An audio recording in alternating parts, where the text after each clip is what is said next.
चलो टॉपिक है हमारा, क्या है आपका टॉपिक?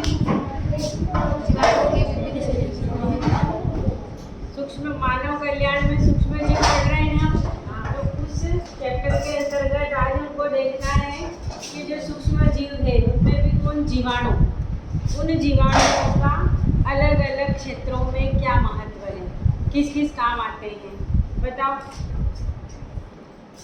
इसे तो लिख ही दिया है तो बताइए दोगे। सबसे पहला क्या है?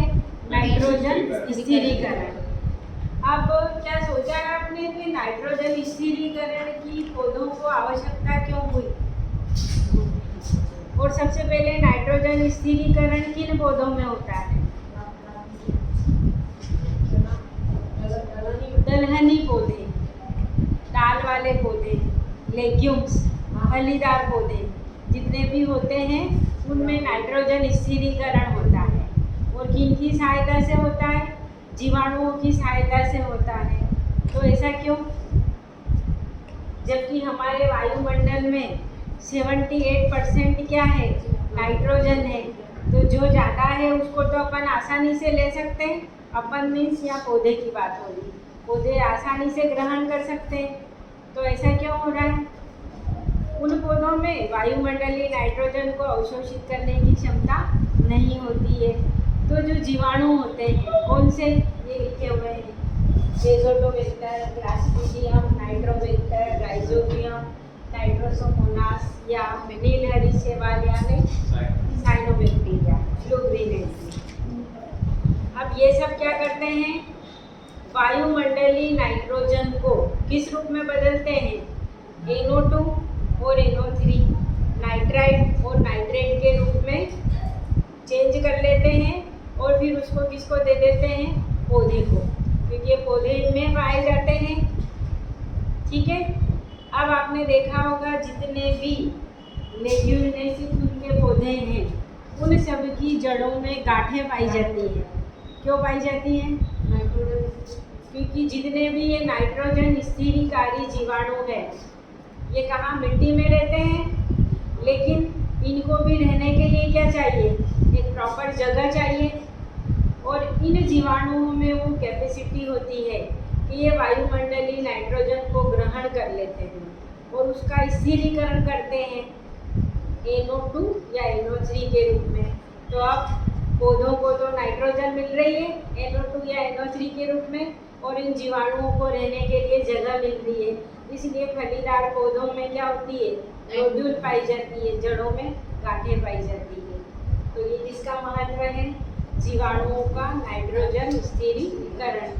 ये भी आ गया। सहजीवी जीवाणुओं के नाम लिखिए, तो ये आप लिख सकते हो। जनरली हमने यही नाम पढ़ा है बार बार, राइजोबियम 6th से पढ़ते आ रहे हैं। ठीक है। इसके बाद अगला है लैक्टिक अम्ल फॉर्मेशन। अभी इससे पहले बात कर ली है हमने। ये कौन सा जीवाणु? लैक्टोबैसिलस लैक्टिसाइड दूध को काय में बदल देता है? दही में बदल देता है। उसमें खट्टापन जो रहता है वो किसके कारण होता है?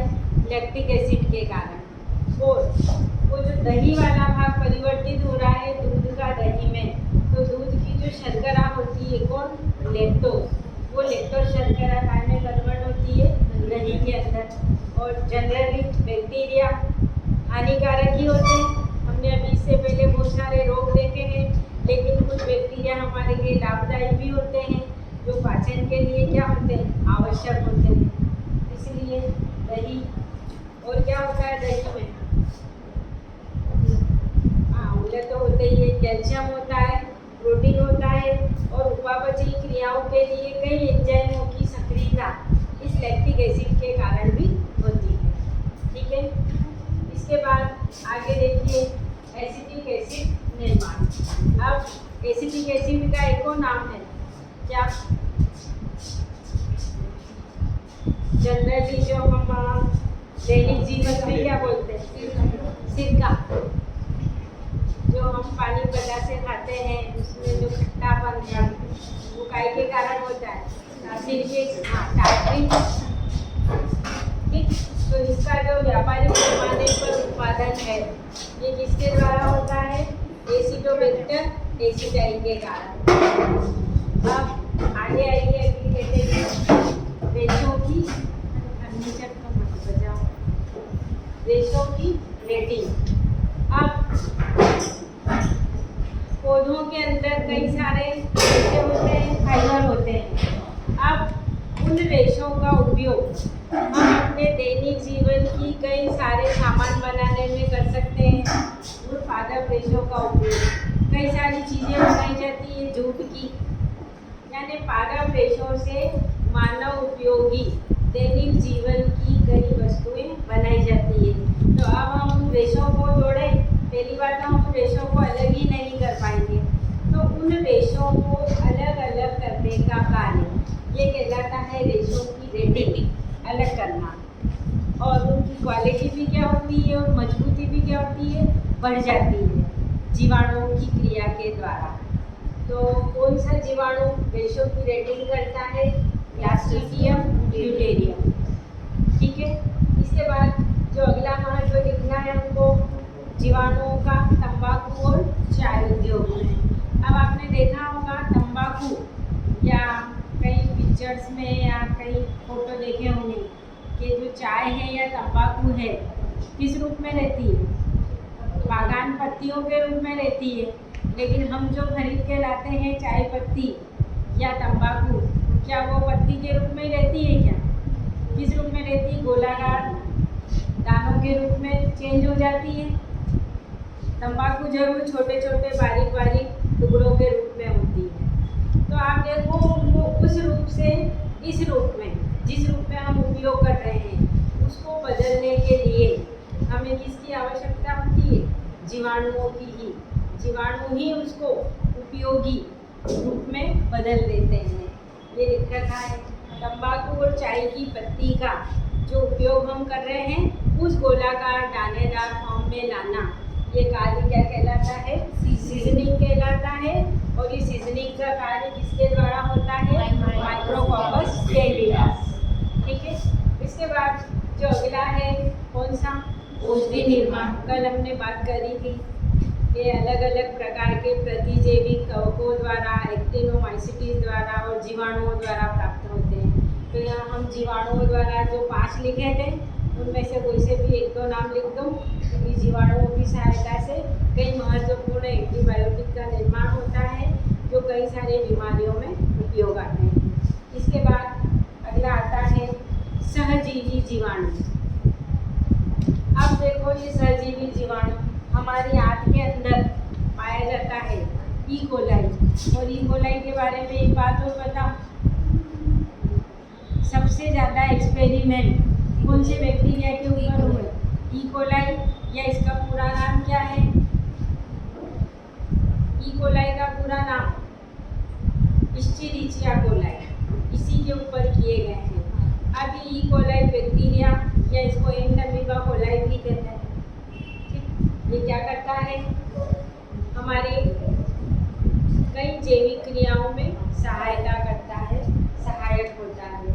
इस तरीके से हमने जो हमारे लिए कौन थे लाभदायी जीवाणु, किसकी क्षेत्र में?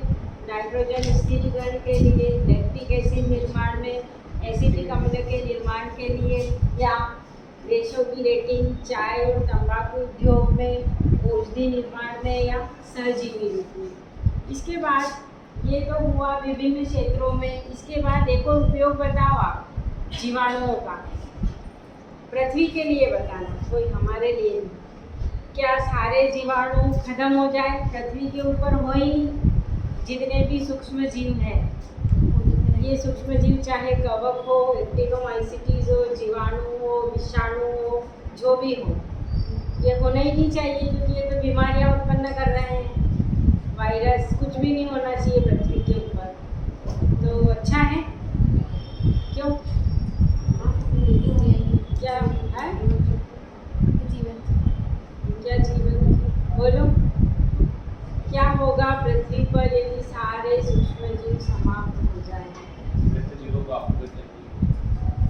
ये है कि जितने भी सूक्ष्म जीव हैं इनके द्वारा जो आपने पढ़ा है पृथ्वी के ऊपर के जैविक घटक 3 होते हैं, उत्पादक, उपभोक्ता और अपघटक। और अपघटक की श्रेणी में कौन आते हैं? जितने भी सूक्ष्म जीव हैं। और ये सूक्ष्म जीव क्या करते हैं? मृत शरीरों का या पेड़ पौधों का कचरा गिरता है तो हम देखते हैं कुछ समय बाद जो जीव शरीर मरा हुआ पड़ा है, कुछ समय बाद क्या होता है? हाँ, सड़ता है, यानी उसमें सूक्ष्म जीव उत्पन्न होते हैं। और आपने देखा होगा कोई मरा हुआ चूहा है या कोई मरा हुआ जीव है, उसमें आपको 4-5 दिन तक भयंकर बदबू आती है, लेकिन वही आप 1 हफ्ते बाद देखो धीरे धीरे उसका शरीर वही पड़ा पड़ा खत्म भी हो रहा है। मतलब सूक्ष्म जीव उसके जटिल शरीर का क्या कर रहे हैं? सरल पदार्थों के अंदर अपघटन कर रहे हैं और उसके अंदर की जो स्मेल है वो भी क्या हो रही है? अपघटन के बाद समाप्त हो रही है। तो ये जो सूक्ष्म जीव नहीं होंगे तो हमारी पृथ्वी क्या होगी? मरे हुए, सड़े गले, कूड़ा कचरा, इन सब पदार्थों से क्या होगी? भर जाएगी। इसलिए प्राकृतिक संतुलन बनाए रखने के लिए, हमारी पृथ्वी को साफ और स्वच्छ बनाए रखने के लिए कौन आवश्यक है? सूक्ष्म जीव आवश्यक। ठीक है।